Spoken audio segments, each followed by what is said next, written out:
Продолжува засилената инспекција низ угостителските објекти. Заклучно со вчера, завршени се вкупно 82 контроли, а како што велат од владата, за многу повеќе објекти проверките се во тек. Се контролираат дискотеки, кабареа, кафич, клубови. Од 23 со лиценца констатирано е дека досега 13 не исполнуваат минимум технички услови, при што се изготвуваат решенија до Министерство за економија за одземање на лиценцата и ќе бидат издадени решенија за забрана на вршење на дејност.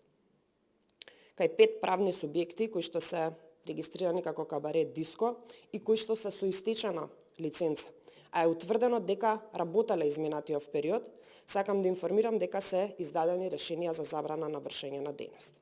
Кај останатите 41 кафич клуб, кај 30 од нив се констатирани неправилности по Законот за угостителска дејност и изречени се 28 прекршочни налози и 2 затварања за пречекорување на работно време, што подразбира и платен налог. Во големата акција за проверка на објектите кои функционираат како кабареа, дискотеки и ноќни клубови, активно е вклучена и финансиската полиција.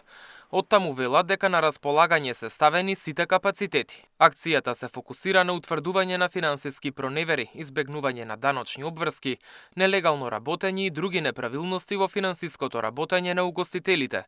Паралелно со ова, истражните органи се насочени кон откривање на сите аспекти кои би можеле да доведат до санкционирање на оние кои не ги почитуваат законите и регулативите, велат од Управата за финансиска полиција.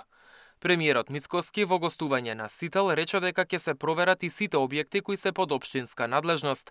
На терен ќе излезат и комуналните инспектори за да ги проверат настрешниците и терасите. Мартин Арсов, Сител телевизија.